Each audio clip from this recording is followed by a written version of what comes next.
Dear students, हम ratio analysis कर रहे थे। अभी तक हमने रेशियो एनालिसिस में जितनी भी प्रॉब्लम्स करी थी उन सभी प्रॉब्लम्स के अंतर्गत हमें रेशियो कैलकुलेट करवाया जा रहा था। हमें बैलेंस शीट दे रखी थी, ट्रेडिंग अकाउंट दे रखा था, उसकी हेल्प से अपन डिफरेंट रेशियोज निकाल रहे थे। लेकिन आज अपन ये देखेंगे कि यदि हमें रेशियो दे रखा होगा तो रेशियो की सहायता से हम ट्रेडिंग अकाउंट या profit and loss account, balance sheet किस प्रकार से बनाएंगे। इसे अपन कहते हैं वित्तीय अनुपातों की सहायता से वित्तीय विवरण तैयार करना। एग्जाम में जनरली 20 मार्क्स की प्रॉब्लम्स आती हैं। ये बहुत आसान होती है यदि हम थोड़ा सा इस प्रॉब्लम्स को ध्यान से करें। हमें क्वेश्चन में दे रखा है gross profit ratio 25%, net profit ratio 20%, sales upon inventory ratio 8:1, fixed assets upon total current ratio दे रखा है 3:4, solvency ratio 5:7, fixed assets 15 lakh रुपए की और क्लोजिंग स्टॉक हमें दे रखा है 2 लाख। इस तरह के जब भी प्रॉब्लम्स को कैलकुलेट किया जाता है तो कैलकुलेट करते समय हमेशा ध्यान रखिए कि आपको कौन सी इंफॉर्मेशन दे रखी है। उसी इंफॉर्मेशन को अपन सबसे पहले यूज करते हुए कैलकुलेट करेंगे। अब ग्रॉस प्रॉफिट रेशियो हम निकाल नहीं सकते क्योंकि ना तो ग्रॉस प्रॉफिट दे रखा है ना ही हमें नेट सेल्स दे रखी है। नेट प्रॉफिट रेशियो भी निकाल नहीं सकता। सेल्स अपॉन इन्वेंट्री रेशियो अपन कैलकुलेट कर सकते हैं। उसकी सहायता से हमारे पास आ जाएगी सेल्स, क्योंकि हमें क्लोजिंग स्टॉक दे रखा है। Sales upon inventory equals to, sales upon inventory ratio है हमारा 8:1। 8:1 का मतलब होता है 8/1, और सेल्स हमें कैलकुलेट करनी है इसलिए सेल्स ऐसे लिख दीजिए अपॉन इन्वेंट्री। क्लोजिंग स्टॉक है हमारा 2 इक्वल्स टू 8, क्रॉस मल्टीप्लाई कर लीजिए, हमारी आ जाएगी सेल्स 16 लाख। सेल्स आ गई मेरी 16 लाख रुपए। अब इसकी सहायता से मैं निकाल सकती हूँ gross profit ratio. Gross profit ratio equals to 20, gross profit upon sales multiply 100, और रेशियो है हमारा 25%। ग्रॉस प्रॉफिट निकालना है इसलिए लिख देंगे सेल्स है मेरी 16 लाख इंटू 100 बराबर 4 लाख। फिर 4 लाख रुपए। साथ ही साथ हमें ये भी करना चाहिए इसी करने के लिए कि हमें पूछा गया है इस क्वेश्चन में trading account, profit and loss account और बैलेंस शीट।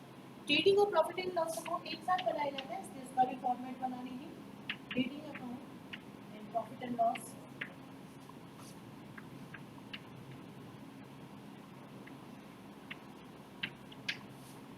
बाय सेल्स, जो हम निकालते जा रहे हैं वो साथ के साथ लिखते जाएंगे। सेल्स है मेरी 16 लाख रुपए by closing stock. Closing stock हमें गिवन है 2 लाख रुपए का। To gross profit, gross profit हमारा आया था 4।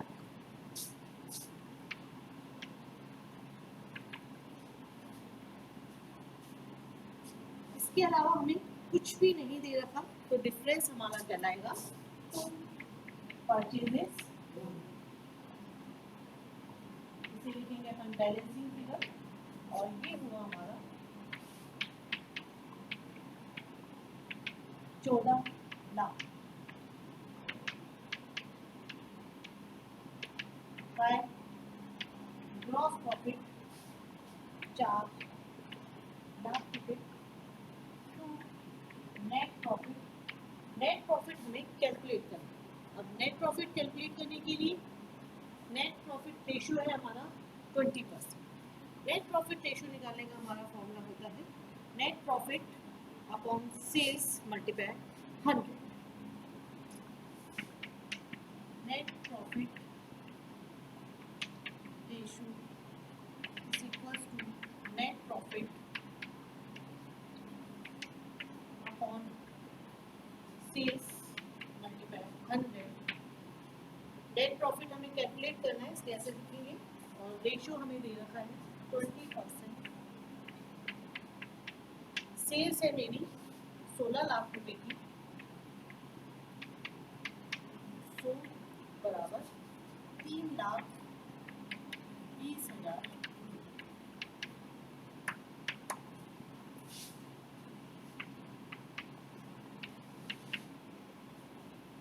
3,20,000 रुपये नेट प्रॉफिट लिख देंगे हम, 3,20,000 रुपये। तो हमारा डिफरेंस कहलाएगा टू एक्सपेंसेस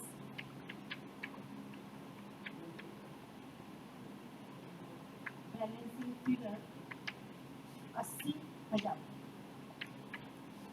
अब सारे के सारे ही अपन एक्सपेंसेस को जनरल ऑपरेटिंग एक्सपेंसेस मान लेंगे, क्योंकि यदि हमें क्वेश्चन में एडमिनिस्ट्रेटिव एक्सपेंसेस और सेलिंग एंड डिस्ट्रीब्यूशन एक्सपेंसेस के बारे में कुछ भी कह रखा होता या एक एक्सपेंसेस दे रखे होते, एडमिनिस्ट्रेटिव दे रखे होते, तो हमारा दूसरा डिफरेंस कहलाता सेलिंग, लेकिन अब अपन टोटल खर्चों को ही ऑपरेटिंग एक्सपेंसेस मान के चलेंगे। अब हमें इसके साथ बनानी है बैलेंस शीट। बैलेंस शीट बनाने के लिए हमें फिक्स्ड असेट्स रेशियो को और सॉल्वेंसी रेशियो को काम में लेना पड़ेगा।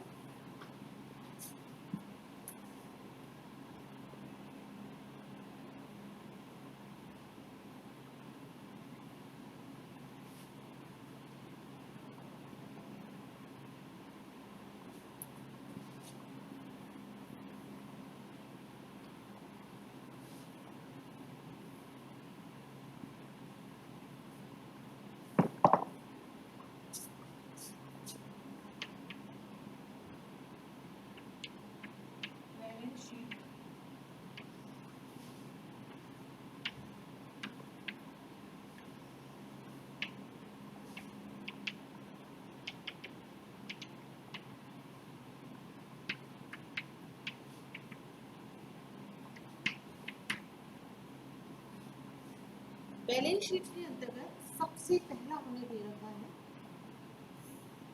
Fixed assets upon total current ratio. Fixed assets upon total current assets ratio निकालने के लिए हमें फिक्स्ड असेट्स दे रखी है, इसलिए हम इस रेशियो को सबसे पहले यूज करेंगे। Fixed assets upon total current assets is equals to 3:4 है, इसलिए अपन लिखेंगे 3/4। फिक्स्ड असेट्स क्वेश्चन में हमें गिवन है 15 लाख।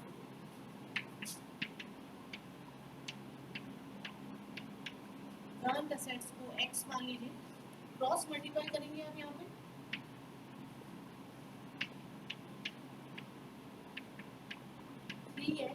और x बराबर 20 लाख, x बराबर 20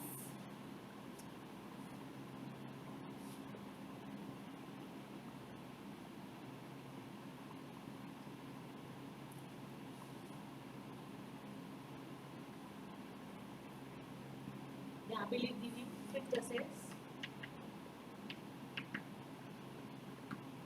फिक्स्ड असेट्स है मेरी 15 लाख रुपए की। Current assets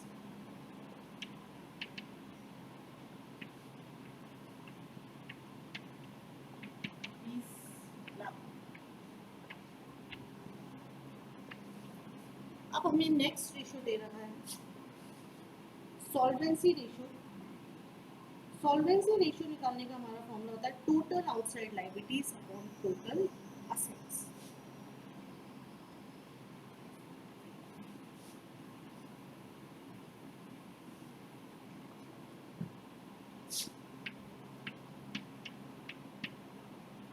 solvency ratio is equals to total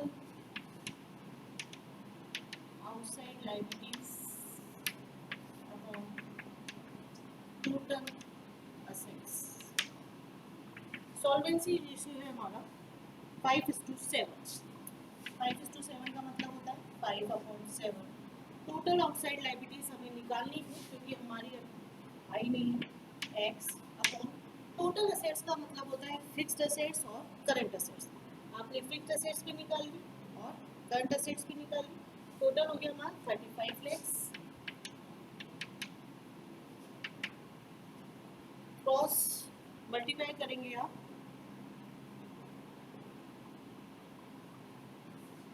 इस तरह से भी लिख सकते हैं 35 lakhs into 5/7।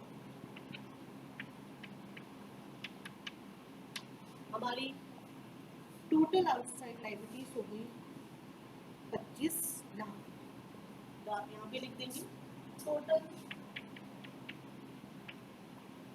Outside liabilities 25 lakh रुपए। अब जो हमारे अब तक के बैलेंस शीट बनाने के रूल्स थे वही अब यहाँ पे चलेंगे। करंट असेट्स का मतलब होता है करंट असेट्स में अपन स्टॉक भी शामिल करके चलते हैं। स्टॉक आपको क्वेश्चन में गिवन था। स्टॉक था मेरा 2 लाख रुपए का।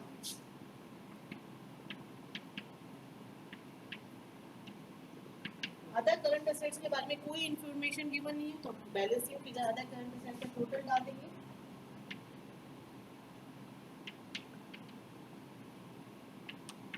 18 लाख रुपए की ये हमारी बैलेंसिंग फिगर हो गई और टोटल हमारी हो गई current assets 20 lakh. Total assets 35। जो असेट्स का टोटल होगा वो सेम लायबिलिटीज का भी टोटल होता है तो यहाँ पे भी अपन लिख देंगे 35 लैक्स। जब अपन बैलेंस शीट बनाते हैं तो बैलेंस शीट में प्रॉफिट फॉर द ईयर भी आता है। प्रॉफिट फॉर द ईयर था हमारा 3,20,000 रुपये का।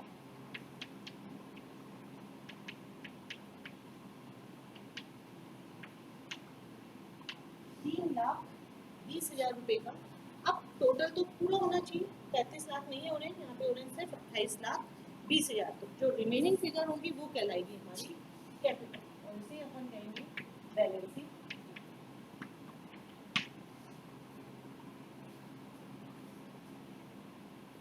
6,80,000।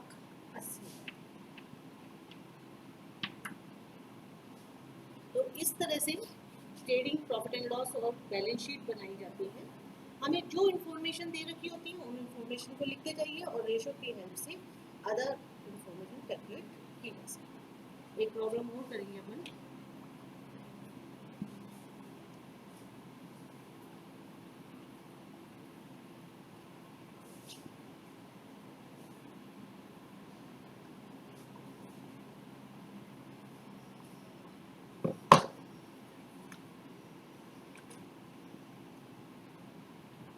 क्वेश्चन में हमें गिवन है current ratio 2.5:1, liquid ratio 1.5,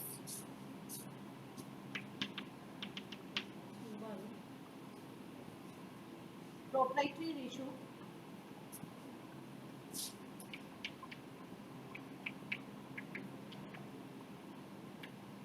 0.75। Proprietary ratio की में उन्होंने हमें बता रखा है कि इन्होंने क्या फॉर्मूला यूज किया था।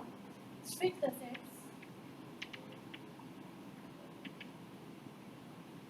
Upon proprietors fund.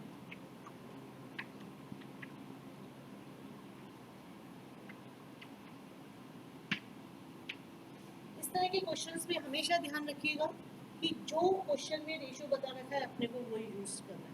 आपने जो प्रोप्राइटरी रेशो का फॉर्मूला पढ़ा था वो यहाँ पे यूज नहीं किया जाएगा। वर्किंग कैपिटल 60,000 रुपये,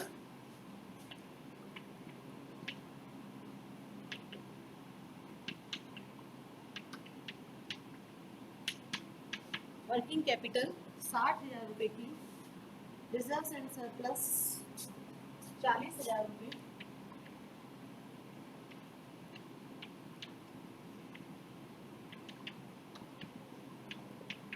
bank overdraft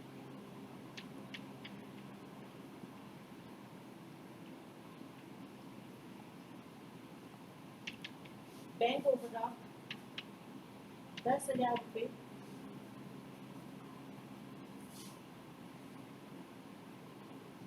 there is no long term loan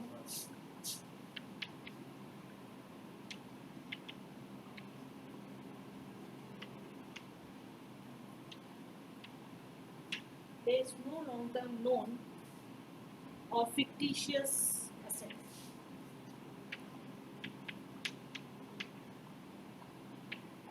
ये आपको एक क्वेश्चन गिवन और इस क्वेश्चन से कहा गया है कि आपको बैलेंस शीट प्रिपेयर करनी है। Current ratio, liquid ratio, proprietary ratio, working capital, reserves and surplus और बैंक ओवर। शुरुआत अपन करेंगे करंट रेशो से। बैलेंस शीट का फॉर्मेट भी बना लेते हैं, जैसे जैसे इंफॉर्मेशन आती जाएगी हम उसमें लिखते जाएंगे।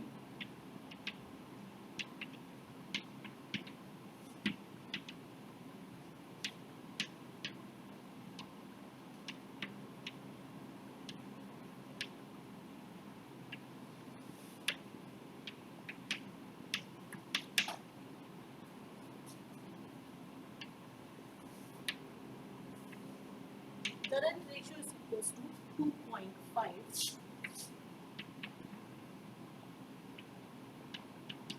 यहाँ पे हमें ना तो करंट एसेट्स दे रखी है ना ही हमें करंट लायबिलिटीज दे रखी है, तो हमें क्या करना चाहिए, करंट एसेट्स को x मान लेना चाहिए या करंट लायबिलिटीज को x मान लेंगे। तो यहाँ मैं मान रही हूँ करंट लायबिलिटीज को x माना, current liabilities x 2.5 is equals to x current assets और 2.5x होंगे हमारे क्वेश्चन में हमें वर्किंग कैपिटल दे रखी है। वर्किंग कैपिटल निकालने का फॉर्मूला होता है हमें current assets minus current liabilities. Working capital है मेरी 60,000 रुपए की,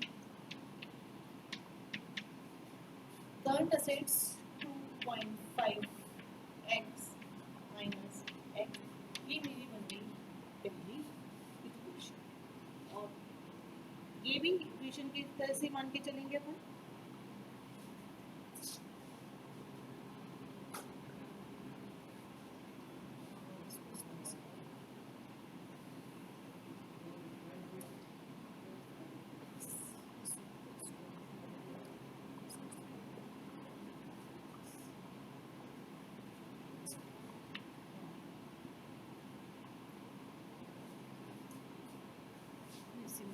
ये सिंपल तरीके से भी इसको सॉल्व किया जा सकता है।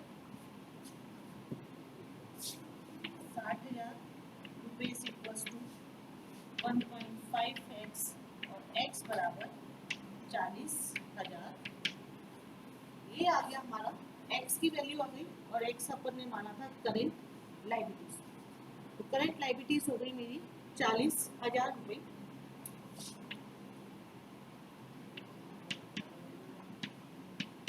अब हम इससे करंट एसेट्स निकाल सकते हैं।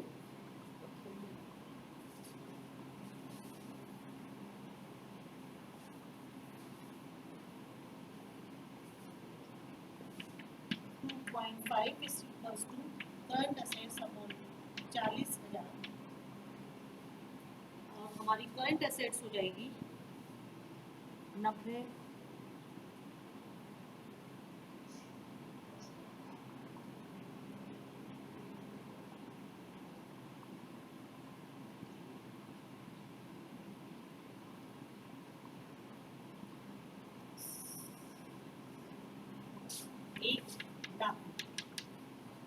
यहाँ पे लिख देंगे करंट एसेट्स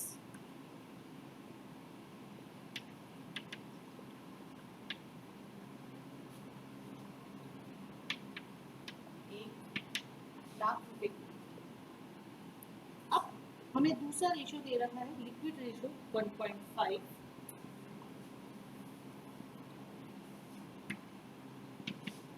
लिक्विड रेशो का फॉर्मूला होता है current assets minus stock upon current liabilities. Liquid ratio मुझे दे रखा है 1.5। करंट एसेट्स अभी हमने निकाली थी 1,00,000, स्टॉक की वैल्यू दे नहीं रखी, इसको x मान लीजिए। तो करंट लायबिलिटीज थी हमारी 40,000, क्रॉस मल्टीप्लाई करिए क्रॉस मल्टीप्लाई करेंगे तो आपको कितना आ जाएगा, ये 60,000 रुपये।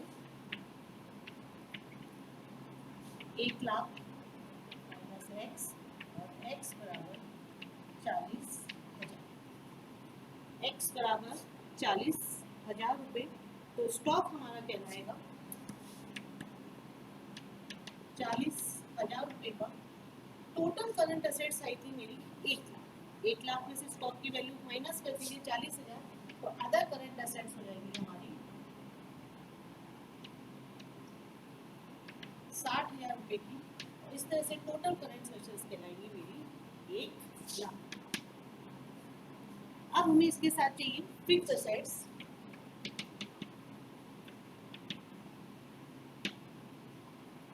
आपने करंट लायबिलिटीज भी निकाल ली है। करंट लायबिलिटीज निकालने के बाद बैंक ओवरड्राफ्ट आपको दे रखा है 10,000, तो यहाँ पे भी इसको दो भागों में बांटना पड़ेगा। बैंक ओवरड्राफ्ट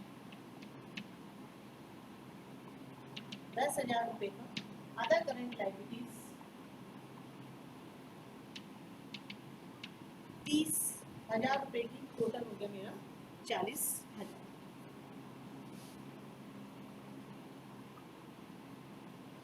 क्वेश्चन में रिजर्व्स एंड सरप्लस दे रखा है हमें 40,000 का।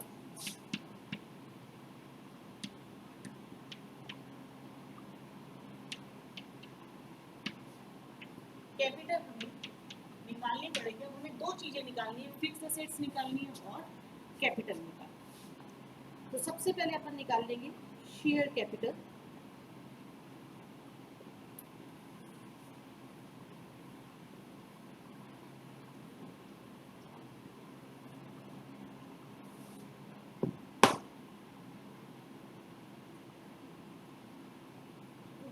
वो अपन निकालेंगे प्रॉपर्टी रेशो से, क्योंकि अब हमें एक ही रेशो दे रखा है, बाकी कोई भी हमें रेशो नहीं दे रखा है। और फिक्स असेट्स और प्रोप्राइटर्स फंड हमारे पास दोनों नहीं, लेकिन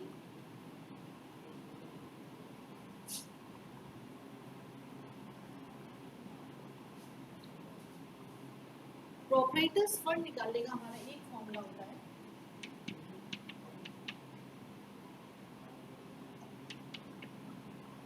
fix assets plus working capital. इस तरह के क्वेश्चंस करने के लिए मेन बात ये होती है कि आपको फॉर्मूले याद होने चाहिए कि हमें कौन सा फॉर्मूला यूज करें। Fixed assets plus working capital. Working capital हमारे पास है, लेकिन फिक्स्ड एसेट्स भी नहीं है और हमारे पास प्रोप्राइटर्स फंड भी नहीं है। तो अपन यहाँ पे मान लेंगे कि हमारी फिक्स्ड एसेट्स प्रोप्राइटर्स फंड को माना। अब आप लिखेंगे यहाँ पे माना प्रोप्राइटर्स फंड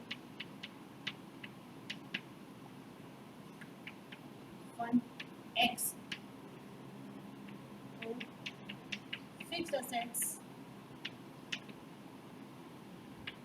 0.75x होंगी। प्रोप्राइटर्स फंड है X, फिक्स्ड एसेट्स हो गई 0.75x plus working capital. Working capital हमें क्वेश्चन में गिवन थी 60,000 रुपये। x की वैल्यू इधर ले जाएंगे, x माइनस 0.75x 60,000 और 0.25x 60,000 डिवाइडेड बाय 25।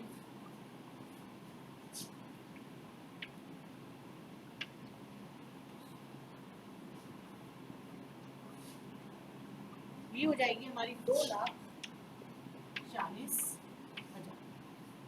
प्रॉपर्टाइटर्स फंड हुआ हमारा 2,40,000 रुपये। अब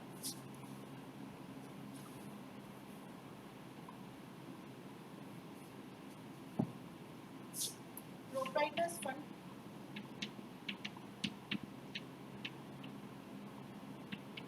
fund is equal to capital plus reserves and service. इसमें से माइनस हमें करना पड़ता है फिक्टिशियस एसेट्स, लेकिन यहाँ पे ऐसा नहीं करेंगे। प्रोप्राइटर्स फंड अभी हमने निकाला 2,40,000 रुपये। कैपिटल हमें नहीं दे रखी, कैपिटल हमें निकालनी है, एस लिखेंगे प्लस रिजर्व एंड सरप्लस है मेरा 40,000। कैपिटल हो जाएगी हमारी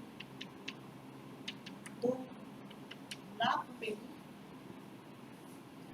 यहाँ पे लिख देंगे हम 2,00,000। टोटल लाइबिलिटीज हो गई मेरी 2,80,000 रुपए की। हम जानते हैं कि लाइबिलिटीज और असेट्स दोनों का टोटल हमेशा इक्वल होता है, तो यहाँ पे भी लिख दीजिए आप 2,80,000 रुपये। तो जो हमारा बैलेंस होगा वो कहलाएगा फिक्स्ड असेट्स का, और ये कहलाएंगी हमारी 1,80,000 रुपये। आप चाहो तो फिक्स्ड असेट्स इस तरह से भी निकाल सकते हैं। हम दोबारा से अपना प्रोप्राइटरी रेशियो वाला फॉर्मूला यूज करेंगे, और प्रोप्राइटरी रेशियो वाला फॉर्मूला यूज करके और फिर हम इस वैल्यू को कैलकुलेट कर सकते हैं।